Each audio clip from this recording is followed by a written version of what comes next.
သမီးရွယ်မိန်းကလေးကိုစိန်ရွှေငွေတပိတ်တာနဲ့တင်တောင်းခဲ့တဲ့တရုတ်ဆောင်စရရဲ့နောက်ွယ်ကအကြောင်းရင်းချစ်ရတဲ့ဇနီးလောင်းလေးကိုမယုံနိုင်လောက်တဲ့ပမာဏနဲ့ခမ်းနားစွာတင်တောင်းပြီးတော့စေဆက်မင်္ဂလာပွဲကျင်းပခဲ့ရကတော့တရုတ်ဆောင်မင်းသားဇေယျပါ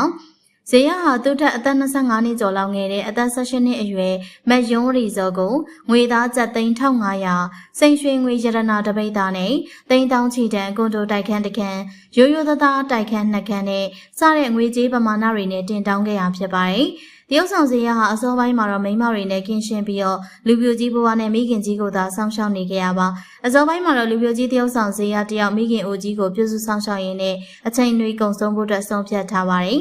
ဒါပေမဲ့လည်းမထင်မှတ်ဘဲနဲ့အသက်18နှစ်အရွယ်ကလေးမလေးမတ်ယုံရီဇော်နဲ့တွေ့ဆုံပြီးတော့နှလုံးသားလေးအည်ပြောကျသွားခဲ့ရပါဒါကြောင့်လည်းတရုတ်ဆောင်ဇေယျဟာယုံရီဇော်ကိုလက်ထပ်ဖို့အတွက်ဆုံးဖြတ်ခဲ့ရဖြစ်ပြီးတော့ငွေသိန်းပေါင်းများစွာနဲ့ချမ်းသာသမျှစီးစိမ်ဥစ္စာတွေကိုတင်တောင်းခဲ့ရဖြစ်ပါတယ်ယုံရီဇော်ဘက်ကလည်းချမ်းသာတဲ့တထေးမိသားစုဖြစ်ပေမဲ့ဖခင်ကြီးကဆုံးပါကွယ်လွန်သွားခဲ့ရကြောင်းအားကိုးရအဖြစ်တရုတ်ဆောင်ဇေယျကိုလက်ထပ်ခဲ့တာဖြစ်ပါတယ်ဇေယျကိုယ်တိုင်ကလည်းချစ်စနီးလောင်းလေးယုံရီဇော်ကိုချစ်မဝဖြစ်နေပြီးတော့တသက်လုံးဖခင်လိုခင်ပွန်းလိုစောင့်ရှောက်သွားမယ်လို့ဆိုခဲ့တာဖြစ်ပါတယ်ရှင်